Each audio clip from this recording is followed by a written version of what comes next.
We'll start showing up down here. See how they're all starting to pile in there? Yeah. What's going on? Boom. What's up, everybody? And you start seeing the hearts come in. Hey, everybody. Thanks for joining. I know it's Sunday. Everybody's busy. So, I have a buddy in town. And hello. Hey, what's up, Suhail? What's up, Saba? Sup, Chris? Hey, so I wanted to I have this buddy. We've been friends for a long time. He is an incredibly gifted athlete, a competitive triathlete on his own. He just came back from doing a half Ironman down in Oceanside where he took 5th in his age group. Yeah. And but as a living, he's a professional triathlete coach, and so I thought, shit, he probably has some incredible tips for all of us. So really quick, let me introduce you. Flip around so everyone can see. This is Kevin Coady, everybody. Yeah, hi everybody. Well, first of all, I want to say I'm in the presence of athletic greatness. A lot of people don't know Sacca rode his bike all the way across the country, and he also completed a full Ironman. And now he maintains his athletic greatness by walking back and forth between the bar and the restaurant as well. So, I'm sure he's got a lot of good tips as well. Those are two things I'll never, ever do again.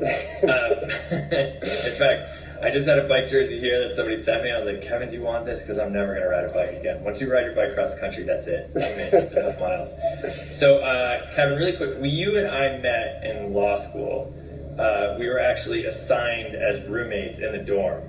Neither of us had any other friends going to law school, so we weren't smart enough or popular enough to have some buddies there to room up with. So the computer put us together, which seemed like a mistake then. It might still seem like a mistake, but neither of us are lawyers today. Can we talk about that first quick? Like what was the transition like from doing law school to becoming a professional triathlete coach?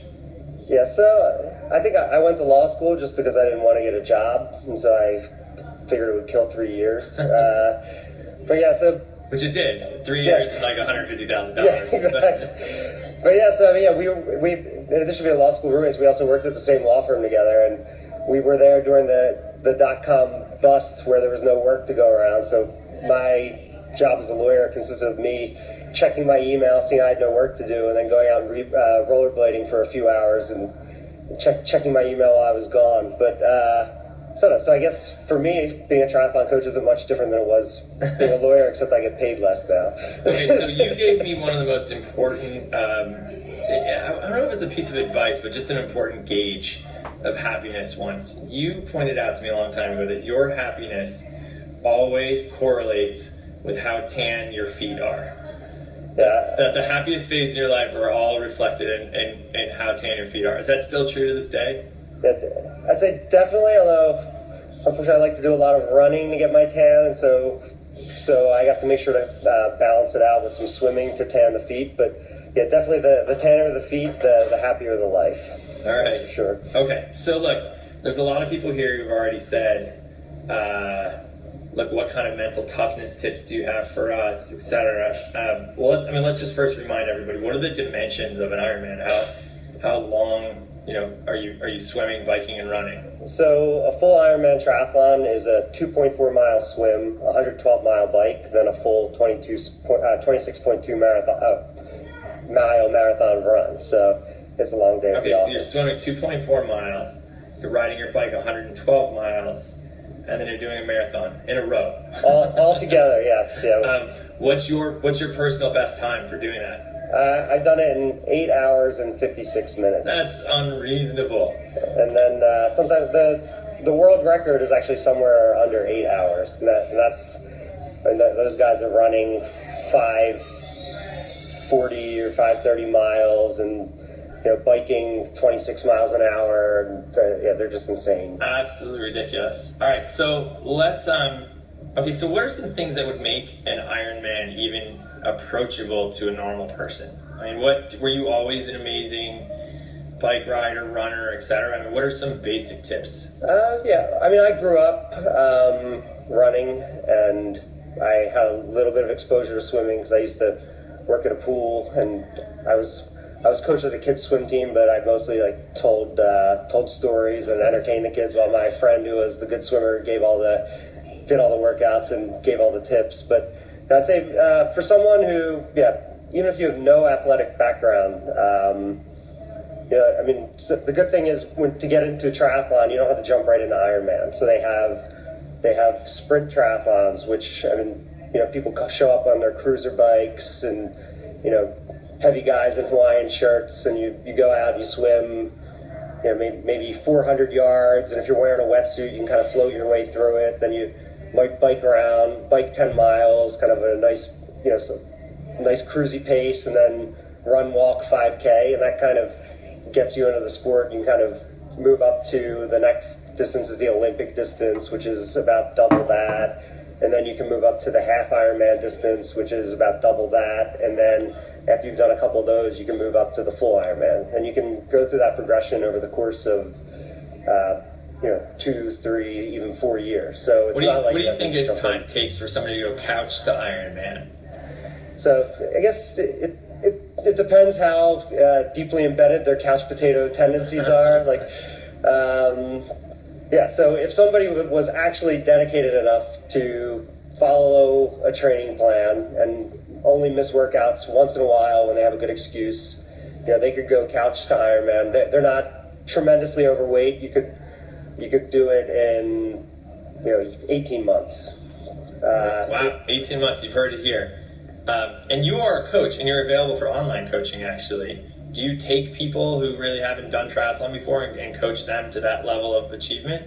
So I'd say I deal with people of all ability levels. I'd say I specialize in athletes who have some experience in triathlon, and they're looking to get serious and take it to the next level, and they're looking to get faster. But I also do have, every year I pick a handful of beginners to kind of take them from couch to Ironman and teach them how to, everything from, what to eat, how to pace themselves, how to, work out consistently, and, train with heart rate or a power meter on the bike or all that stuff. What's your website, by the way?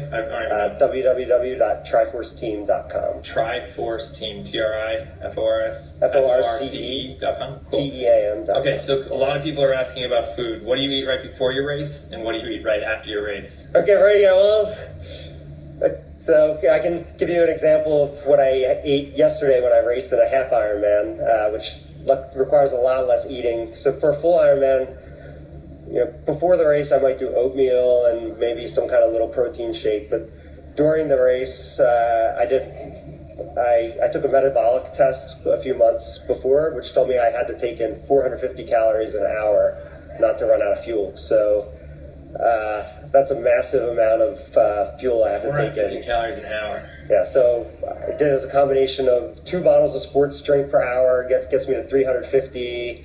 A Cliff Bar gets me another 150 of carbs. So yeah, 2 bottles of sports drink and a Cliff Bar per hour on the bike. Ugh. And then on the run, I carry a bottle in my hand, and they have Coke out on the course, and I'm just like pounding. You're pounding Coca-Cola. I'm pounding Coca-Cola. Basically, just I drink it until I feel a little nauseous, let my stomach settle, and keep drinking it. Yeah. That's amazing. I would have thought there'd be something like kind of pre-organic bullshit, but no. Yeah, all the blended spinach and stuff. That's all fine in the morning, on a regular day. But yeah, you just got to pound the calories during the Ironman. Okay, and then when you're done, when you're like you're done with the race, what do you put in your body? So that depends how sick I feel. So after my first Ironman, they had this amazing French fries and pizza at the finish area. But unfortunately, I was so worried about running out of fuel that I was pounding all these gels. I must have taken in like 5 gels per hour. So I felt so sick to my stomach, and I ended up sort of regurgitating like this huge bowl full of gel that had been sitting at the bottom of my stomach. So I wasn't able to eat right after the race. That happened to me too, actually. I threw up multiple times in my Ironman because those goddamn gels are so gross. They're just not meant to be consumed by humans, and I spewed them all over Sonoma County as we were riding a bike around. And by the time I came to the run, I'd get to these stations that had beautiful chocolate chip cookies, and I'm like, I can't even look at food right now. So I ate nothing after that, my first Ironman, but then around 3 in the morning, the nausea subsided, and I was starving, so I went to McDonald's and ordered probably about 4,000 calories worth of burgers and McNuggets and supersized fries and milkshakes and Strong. I bet there's a lot of people here who'd be good at that. Who here thinks they'd be better at McDonald's than at Ironman? Okay, so one of the questions that a few people asked is just what kind of let's talk about mental toughness. So what do you say to yourself when you're out there? I mean, it's painful. You're suffering, right? I mean, it's hot. You're beat. You don't want to move anymore. There's people passing you, or you're trying to pass other people. People passing me? Yeah. Unfortunately, it does happen. Yeah. But what do you say to yourself? How do you toughen up? Where do you find the courage and the fortitude to keep going? Yeah, so I think a good example, yesterday I raced, and sometimes you have a good race, and sometimes where everything feels good, and sometimes you're suffering, which is what happened to me yesterday. And so, I used a million mental tactics. The first one I did was, every time I crossed a mile marker, I was like, okay, yesterday was a 13-mile run at the end, and I was feeling lousy by mile 3. So at mile 4, I'm saying, okay, I've got 9 miles left. So, I've done a million 9-mile runs. I can do this. Just relax, get to the next mile, and then at the next mile, okay, 8 miles left. So kind of counting down, and then one little trick when things were getting really terrible, and you got the angel on one shoulder telling you, you're a coach, you've got to be an example, push as hard as you can to the finish line. You've got the devil on the other shoulder that's like, you're not going to get your best time today, you're not going to win the race, so why not kind of take it easy and, finish a couple minutes slower, don't push your hardest. So the one thing that kind of got me out of that negative mindset was, while I was running, I tried to really focus on things that I was grateful for. So I was looking around, and the race was in Oceanside, and I was like looking at the ocean and the beach and thinking about, I'm there with a group of 15 clients that I coach, and we're all down there just to have fun and be with each other and being in this amazing environment, and we have the finances and the freedom in our life to come here and do this. And kind of when I start focusing on what I'm grateful for and focusing on that positive stuff, it kind of, the pain lifts, and you stop feeling sorry for yourself, and you kind of realize that, hey, this is, and in the end, we do these races because we're paying money to suffer and kind of find out what we're made of. And unfortunately, in this race, I usually like to find out what I'm made of and suffer in, let's say, maybe the last 3 or 4 miles. But I got I got maybe 4 or 5 bonus suffering miles for my money this time. So. For me, when I was doing Ironman and riding my bike and just all that other shit I used to do, for me, I used to just say to myself, like, I will be in my bed tonight. Like, I will, whether I was riding cross country, I'd be like, I'm going to get to that other town. I will be in that motel tonight. My bike will get there.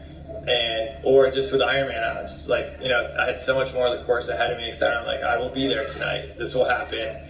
It's inevitable. And there was something about just knowing that end game was within sight that just kind of kept me going and turning the pedals over, right? Yeah, I think and also I think once you're in that point where you're suffering, I think you're going to suffer if you go slow, and you're going to suffer if you go fast. So you may as well. I'm sure you went through this on your cross country rides. Like, I could just stay around here and go slow and just suffer for 2 hours, or I can kind of just get it over with and push a little harder and suffer for an hour and a half. So that's like a little motivational tool. It's funny too. I remember in the second transition of my Ironman, when I was going from bike to run, I had just thrown up 3 times on the bike at like miles 75, 85, and 95.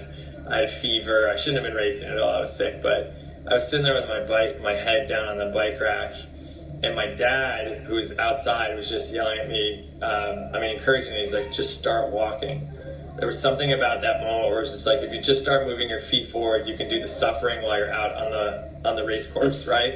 Instead of I think we sometimes spend so much energy psyching ourselves out and thinking so much about the pain before we even experienced it. It was almost like relevant to just like the alarm goes off, just put your feet on the floor and stand up, and while you're walking around your house, complain about how early it is, rather than like lay in bed and worry about how early in the morning it is.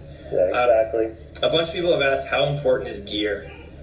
Like, where would you put it, like, relative to gear versus commitment versus nutrition? Like, so I would say a lot of people are scared off by how much it costs to do Ironmans or triathlons.